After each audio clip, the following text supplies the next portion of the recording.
Hey everyone, Jonathan Bailor back. Folks, this is going to be one for the ages. We are joined by literally the Michael Jordan of exercise science, one of the most distinguished researchers in the world, literally, when it comes to exercise science. He is both an MD and a PhD. He's got a bunch of other qualifications. He's the co-founder of the Sports Science Institute of South Africa. He's the author of The Lore of Running, which we will discuss today, as well as the book Challenging Beliefs. And he's authored more than 450 scientific publications, and he has more than 12,000 citations. Like I said, he is basically the Michael Jordan of exercise science. Professor Timothy Noakes, welcome to the show. Thank you, Jonathan. That's really kind. I don't know what Michael Jordan would say, but it's very flattering. Thank you. Well, Tim, your work certainly speaks for itself. You've been doing this for decades and are known as an innovator. So if you don't mind, certainly you capture some of this in your book, Challenging Beliefs, but could you just tell us the story? How did you develop such a prolific career in this arena? Well, I fortunately started knowing nothing. I think I did my medical training. And during my medical training, I realized that I wasn't really cut out to be a practicing doctor because I was much more interested in the science and writing the book rather than learning a textbook of knowledge. So no sooner had I finished my hospital training that I went straight into research. And I was fortunately exposed to some really brilliant minds, particularly Lionel Opie, who was head of our cardiology teaching at the University of Cape Town. And we formed a very strong bond, and it's been that way for the last 45 years or so. So I went into research because I wanted to find out things. And we originally had absolutely no equipment, nothing. And I just knew that we had to look at what was important in the environment. And I fell into studying ultramarathon runners because we had the Comrades Marathon, which had between 2,000 and 5,000 runners in those days in the 1970s. And it was a 56-mile race. And there was no other race in the world that had so many competitors. You must remember this was long before the Ironman came along. And so we simply started studying ultramarathon athletes, and we started studying their nutrition and their fluid balance. And that kind of led into all sorts of other things. So my good fortune was that we had no facilities to do anything. And we had absolutely no knowledge. And we just said, well, there's an open field, let's go for it. And I think I didn't get bogged down becoming an expert in one area and looking, for example, at a smaller and smaller and smaller bit of science. I was really interested in the totality of the field. And that allowed us to be innovative in a whole bunch of areas, and eventually came to the conclusion that the mind is terribly important in exercise performance. And had I been a muscle physiologist or a respiratory physiologist, I would never have come to that conclusion, because I would have concluded that my speciality, be it lungs or heart, was what was central to human performance. But because I had no basis, I looked at the data and looked at all the information, and the model got better and better and better, and eventually we realized, well, actually the brain's in charge of everything. So the brain must be the regulator. So I think I was very inquisitive, and I had no training. And I think those were two key advantages that I had in the field. Tim, it's a bit ironic that oftentimes ignorance can lead to the most revolutionary scientific innovations. Because unfortunately what happens in science is that you follow the beliefs of your teachers, and it becomes ingrained in you, and then it becomes dangerous to conflict with them. I was chatting to a guy from Copenhagen, and August Krogh won the Nobel Prize in the 1910s for studies of capillaries, and this guy has discovered that August Krogh was probably wrong. But how do you live in Copenhagen and try to take on one of the greatest scientists ever produced in Denmark? And that's his problem. Everyone else believes something else because Krogh told them it's true. And he doesn't believe it. And so he's got a difficult time ahead of him. Well, and Tim, what certainly you have decades of challenging just what is the tradition and coming at it from a very objective and open-minded scientific approach. It seems that we continue, especially in the area of nutrition, also in the area of exercise, to have the mainstream perpetuate that which was proposed 50 years ago just because it was proposed 50 years ago. How do we make this change? How do we bring the mainstream back up with the modern science of exercise and human performance? Well, the answer is that we just have to have a lot of funerals. As a great physicist said, that science progresses funeral to funeral. And the reality is that the young people are the future. And we have to teach them what we think is wrong, and say, well, this is why we think it's wrong, and maybe this is a better explanation. I'll contrast two examples. Firstly, the idea that muscles become anaerobic and they cause lactic acid and that causes fatigue, which was what I was taught early on. And I was really one of the first to say, actually, it's more complex. The brain is regulating. And I got it completely wrong, because although I knew the brain was the organ, the explanation I gave was utterly wrong. But the point was, I did say the brain's the regulator, which was the important thing. Now, people might say, well, you were wrong on this, that, and the other. But the key was, I said the brain's what's important.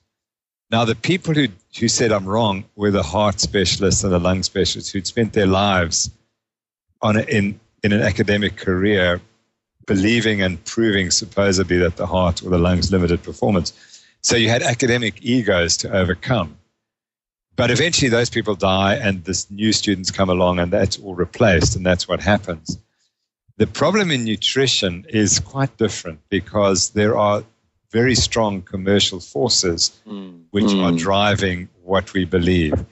Whereas if fatigue is caused by lactic acid or caused by the brain, has no commercial value whatsoever. True. So there's no commercial interest. But in nutrition, there's massive commercial interest.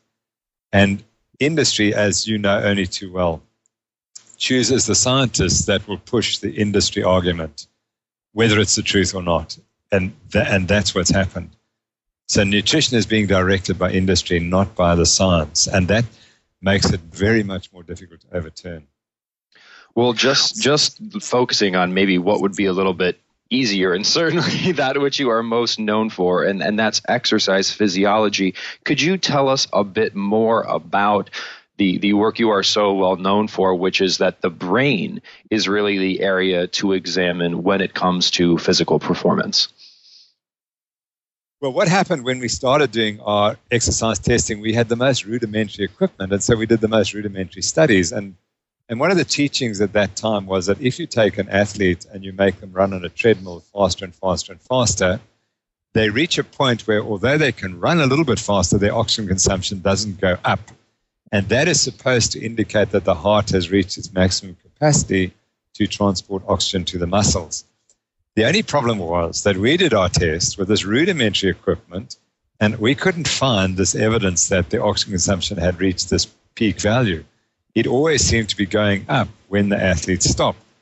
So I concluded, well, they can't have stopped because they ran out of oxygen, because we can't see that. And so we started writing papers questioning this idea that you reach this plateau in oxygen consumption. And in 1987, I was invited to speak at the American College of Sports Medicine on that very topic. And I said, something else is stopping exercise. It's not that you're running out of oxygen. And at the time, I thought it was the muscles contractility. In other words, the muscles were becoming weak for some reason. And then in 1996, I was asked to give the J.B. Wolf lecture at the American College of Sports Medicine. And there, because I wasn't a specialist, I said, what can I give a lecture on that will influence or interest a lot of people? And I said, I thought there were 5 areas in the teachings in the exercise sciences which were clearly wrong to me. There wasn't enough evidence. And the first one was that you reach this plateau in oxygen consumption. And the second one was that muscles become anaerobic during exercise. And I presented the evidence showing that that's not the case. And then I had this brainwave, and I said, actually, what's happening is the body is regulated so it doesn't fail. because these models are failure models. In other words, you get tired because the body fails. And that's completely contrary to the teaching of normal physiology. In normal physiology, and I'm essentially a physiologist, we teach that everything in the body is tightly regulated, homeostatically regulated, so it doesn't go out of certain range of values. But what the exercise physiologists were saying, that's fine at rest, but during exercise it doesn't happen. During exercise, the system breaks down and you collapse. And I realized that can't be the case, and it was very simple. It was simply that I work with heart patients on a regular basis and have done so for 40 years, and we exercise them. And they don't all drop dead, which they should if there's no control. They very seldom have a problem during exercise. So I figured, well, there must be something regulating that. And then, of course, people exercise vigorously in the heat. And yes, some people develop heat stroke, but the vast majority, millions and millions and millions, don't. And so what's remarkable, it's the millions who don't develop heat stroke that's remarkable. It's not the fact that 2 or 3 do develop heat stroke. And then finally, I had an interest in mountain climbing and climbing Everest. And people die on Everest, but the majority don't. And so that there must be some regulator that is making sure that it's safe for you to exercise even at extreme altitude on Everest. So I came to the theory that the body is a tightly regulated system, and the only regulator that we know of is the brain. So I then said the brain must be in control and regulating exercise performance. And that, of course, was greeted with derision by all my colleagues. And eventually, over the years, we expanded the model and were able to show all the evidence in the literature, which shows that humans pace themselves. And as soon as you see pacing during exercise, you know that the brain's regulating the system. Because pacing you choose within a few seconds of starting exercise. And that can't be because the muscles have got too much lactic acid. It must be because the brain has chosen to start exercise at that work rate. An even better indicator of this model is that when you get near the end of exercise, you speed up, so you have an end spurt. And how can you end spurt if you're fatigued and the muscles are anaerobic or they've run out of glycogen? And the answer is they can't. It has to be a regulated process. So I think today that most exercise physiologists would agree that it is a regulated process and that the brain must be involved. And the argument is my model of how the brain works correct or not? But we've moved beyond saying it's an unregulated failure process. No, it has to be a regulated process. Tim, how can we see a similar shift? I love that you use the term homeostatically regulated. I love that we're talking about the brain being in control. And I love that you have dedicated your life to reflecting this proven science in the field of exercise physiology. And I'm curious if you have any opinions on how we can show this similar model, which is being borne out literally every week in research around the weight regulation and nutrition, about the homeostatic regulation, the involvement of the hypothalamus, the involvement of our quote-unquote second brain or our gut bacteria, studies showing that transplanting gut bacteria from one animal into another will make that other animal lean out regardless of the quantity or quality of calories it consumes, parabiotic tests where the introduction of hormones from a lean animal into an obese animal causes the obese animal to lean out, again, regardless of its quantity or quality of calories. And we get this. We understand intuitively that every biological organism seeks out homeostasis in every area of life. But historically, for exercise, before you came around, we ignored that fact. And even currently, in the nutrition arena, the vast majority of quote-unquote experts continue to ignore the homeostatic regulation of body composition. How do we make that shift? Sure. Well, you're quite right. Until 3 years ago, I knew absolutely nothing about nutrition. It was only when I decided to look into my own weight control and change my own nutrition and started reading that I began to pick up on all the information you have. And I'm certainly not as much of an expert as you are on all those topics. But what is obviously clear is that for 3 million years, humans regulated their weight very carefully. And then it's really only in the last 30 years that the homeostat in the brain has gone haywire.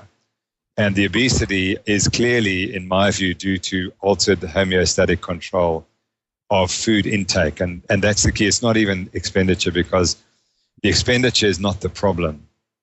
And so, for example, the best example I can give is that the Americans certainly are doing less exercise, but it's like about 100 calories, or maybe even it's 200 calories a day less energy expenditure.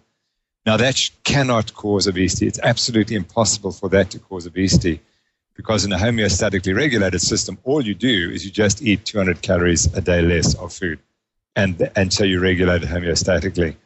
So the key has to be that the homeostat has become damaged, and that damage comes with the 1977 dietary guidelines, in which we replace fat with carbohydrate. And my own opinion is, now having read the stories about the Inuit and the Plains Indians in America, and in South Africa, the hunters, particularly the Bushmen, the sand Bushman hunters, it's very clear to me that they sought out fat. That was the key that they wanted to eat, was fat.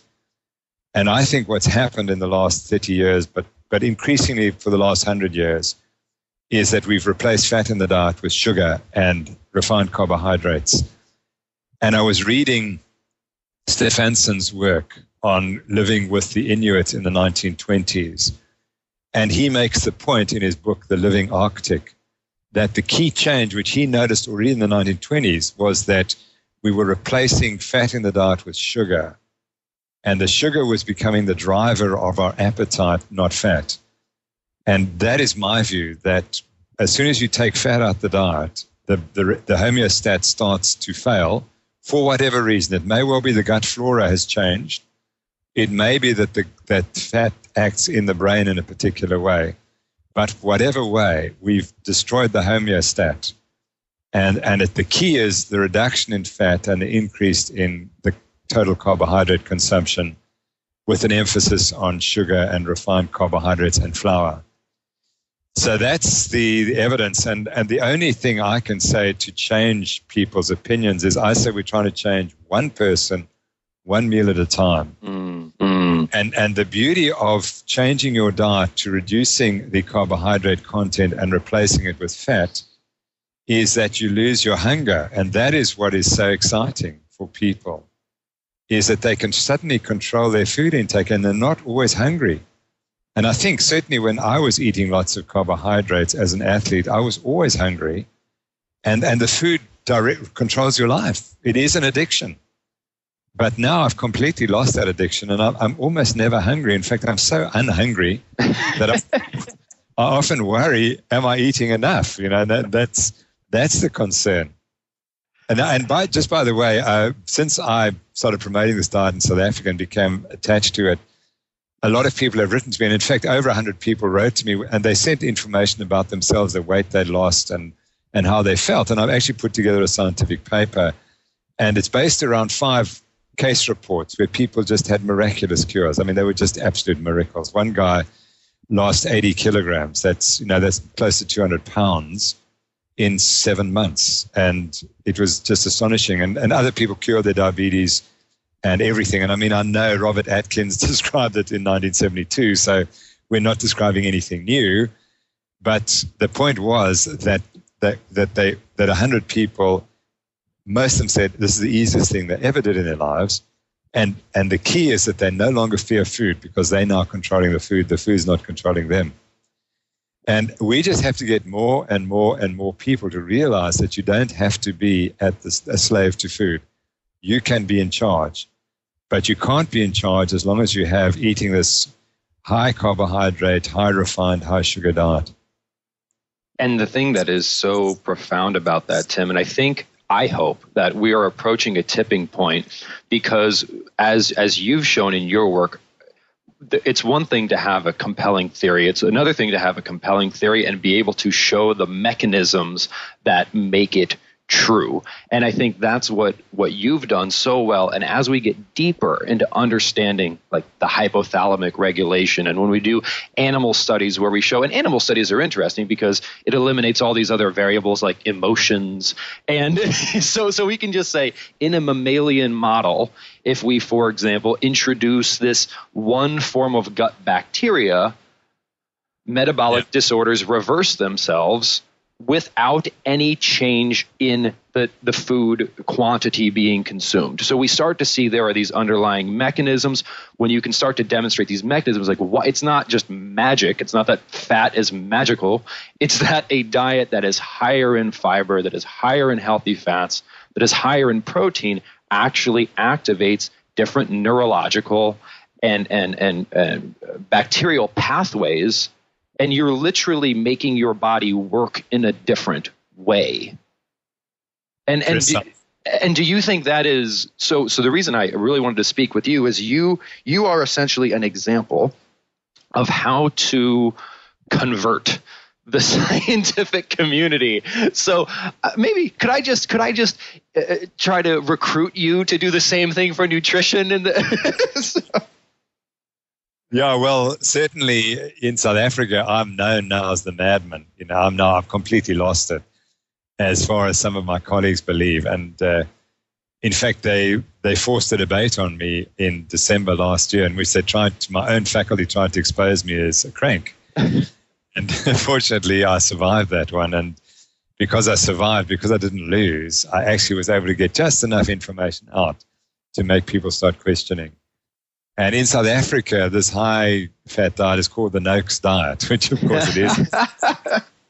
It goes back, 150 years, so it's certainly not my diet. But I think that South Africa is going to tip in the not-too-distant future, because we also have major obesity, diabetes problems, and we don't have the wealth that the United States has, and we have to address the issue. And we're about to start our own national health insurance, which we've never had. We've never had a national health insurance program. And it will be bankrupted by diabetes and obesity. So it's pointless starting it, knowing that it's going to be a failure, unless we address the nutrition. And what I've learned in the last 3 years, and this is completely contrary to what I learned as a medical student, I believe that at least 80% of ill health, chronic ill health, is related to nutrition. And thank goodness for all the Americans who I've read in the last 3 years who are providing all this information, as you said. I really think America leads the world in the research that's being done in this field and getting that information out. And to me, it's abundantly clear that the gut flora is where the future of medicine lies. And if we don't address gut flora, you can't address most of the chronic ill health. And the model that I was raised on was that there's a pill for every disease, and that just doesn't work. It's all of medicine, chronic medicine that I was taught is palliative. You still die from the same disease. If you have diabetes, you can take your insulin, you can take your glucophage, metformin, you're still going to die of diabetes. You're still going to have the arterial damage. You're still going to lose your legs. And the only way that you might save yourself is by changing your nutrition. And medicine never says that it's a palliative profession. Our patients believe that they are getting better taking those pills, and they aren't. And the beauty of the internet is that in 10 years' time, the whole world will know that medicine is palliative. Yet there are ways you can actively do something for your health. But to do that, you've got to eat properly, and you've got to get away from the addictive foods, as we've discussed. And Tim, it is a challenging problem, because just last night I was digging into the recent research around, I'm going to completely destroy the name of the gut bacteria, so I'm not even going to try to say it, but there's a specific form of gut bacteria that a bunch of researchers out of Belgium have been studying extensively, and they have found just amazing differences between obese mice genetically in both diet-induced as well as non-obese mice in terms of the levels of certain hormones as well as the levels of certain gut bacteria. But here's the challenge, Tim, is if you read the study, and I'm actually going to quote directly here, and then I'll dig into why this becomes challenging. So we demonstrated that confusing bacteria name treatment reversed high-fat diet-induced metabolic disorders, including fat mass gain, adipose tissue inflammation, and insulin resistance. Now, rewind. We demonstrated that reversed high-fat diet-induced. Now, but again, here's the challenge. Even this literature The high-fat diet they're talking about is the cafeteria diet that is garbage fat. So we still have this challenge of like even someone who is, let's say back in the old model, would read this study and say, well, see, the high-fat diet is the problem. So, Jonathan, I'm so glad you raised it because I'm going to give you two little stories. I was at a meeting on obesity and genetics in the United Kingdom recently, and they were talking about how they were going to change the genes to save us from all becoming fat. And I said, but it's an environmental problem. If you get the environment right, you don't have to change your genes. But aside, and then I said, someone mentioned high-fat rats and so on. I said, but that doesn't apply in humans. If you put humans on a high-fat diet, they lose weight. And the whole audience turned around and looked at me as if I was mad. And so, and I then had to defend. So they said, who are you? Where do you come from? What are you saying this? You see, so anyway, we sort of settled that down. So then they said, I suppose you're a proponent of Atkins. So I said, no, actually, I'm a proponent from Banting halving diet, which was developed in London, right here, because the meeting was in London in 1862. But anyway, the next thing that happened to me, and this is a point that we really need to emphasize, a person from my own university wrote to me and she said she was doing studies on arterial function in rats. She said they could never get their rats fat on a high-fat diet. It was only when they gave them syrup that they got fat. And if you look at the diets that the rats eat, they're usually given sugar, sucrose in water to make them fat. It's not a pure high-fat diet. And I suspect that it's not the high fat that's causing the obesity in these rats. In the rat model, you have to overfeed them on refined carbohydrates and sweet carbohydrates to make them fat. And I suspect with my long experience, just like the plateau phenomenon in exercise physiology, in 1970, you could not publish a paper if you didn't say that we saw the plateau phenomenon in 100% of our patients or athletes. And we didn't see it, so we didn't say it. I'll bet you that the mythology has evolved, that people are reporting that it's high-fat diets causing obesity in these rats because that was what was said 15, 20, 30 years ago. But they are also slipping in the carbohydrates because the carbohydrates are what are driving the obesity in the rats, not the fat, or not exclusively the fat. Tim, that's such a key point because, for example, we see all these epidemiological studies that show that, for example, the group that ate higher fat had higher incidences of XYZ disease versus the completely vegan or vegetarian other group. And the key thing to keep in mind is, again, I don't think you or I or any other advocate here is saying eat a bunch of refined garbage fats that also come with them or have with them a bunch of processed starches and sweeteners. That is a completely different high-fat diet than the high-fat diet we're talking about. And to conflate the two of them is just patently wrong. Would you agree? Absolutely correct. I couldn't agree with you more. And I eat a 70 to 80% fat diet, and I'm the thinnest I've ever been, and I'm back to almost the weight. Well, in fact, I'm lighter than I was when I was rowing in 1972, 73. That was when I was at my peak rowing weight. That's crew rowing weight. I was probably 84. I'm now 81. And I'm slightly heavier than when I was a schoolboy at say 77. And so I brought my weight right back to where I was in my 20s by eating 70 to 80% fat. So don't tell me that fat makes you fat. It's absolutely the opposite.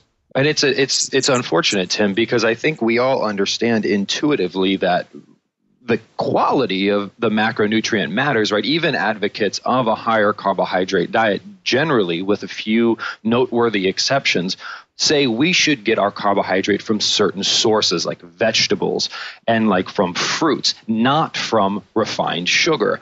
And that's definitely different than saying eat a high carbohydrate diet where 60% of your calories are coming from processed starches and sweets. Well, why can't we give the same obvious acknowledgement to when we say eat a higher fat diet? We're talking about eating a natural whole food sources of fats, high in omega-3s, high in healthy saturated fats, high in monounsaturated fats from natural nutrient-dense sources, not the quote-unquote high-fat diet that the average American eats, because one, it's actually not that high in fat. It's sub 50% calories from fat. And two, the fat sources are dramatically different. No, I absolutely agree with you, and that's the message we have to get out. But the problem I have when I speak about this, and I always say it, I said that I'm three weights. I'm the weight when I have a high carbohydrate diet. I'm a weight much lighter when I have a high protein, low fat diet. And I'm the lightest when I cut the protein and the carbohydrate and eat more fat. And then people just say, but that's not possible because we know fat makes you fat. So we have to get over that one as well. And people are absolutely amazed that the way to lose weight is to eat more of the good fats that we described. Tim, I think maybe you should quote Ufi Raffenskov when those people tell you that fat makes you fat, and tell them, well, watch out because green vegetables also make you green. Yeah, I must remember that one indeed. Well, Tim, I literally have an entire list of questions that we did not even get to because we've been having such a great conversation. So I truly hope we can have you back on the show because your influence, not only me as an individual, but obviously on the entire scientific community is quite legendary. And it's been just an absolute pleasure chatting with you today. Well, thank you very much. And thank you for your incredibly intelligent questions. And let's hope that we can get together again because this message, we have to get this message out.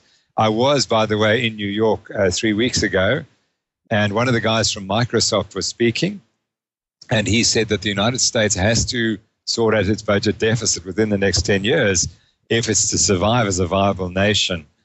And he said at the same time, they have to address the burgeoning medical costs because unless they sort that out, they cannot solve the budget deficit. So the whole future of the United States of America is threatened by the obesity diabetes epidemic, which is threatened by the dietary guidelines that we are currently prescribing. So we have 10 years to get this message out there and tell people to change their diets. Tick tock, the clock is ticking, and we've got, but folks, the good news is we have Professor Timothy Noakes on our side, fighting the good fight. So, Tim, thank you again so much for joining us. While it is a little bit bleak right now, I think we have a hopeful future because we have people like you fighting that good fight. So I appreciate it. And let's not forget your contribution as well. So thank you very much, Jonathan. Thank you Thank you, Tim. And listeners, I hope you enjoyed today's chat as much as I did. Please, if you want to get more information on Tim, just do a web search. There is no shortage of information. And his most recent book is called Challenging Beliefs. Wonderful publication. And remember, this week and every week after, eat smarter, exercise smarter, and live better. Talk with you soon.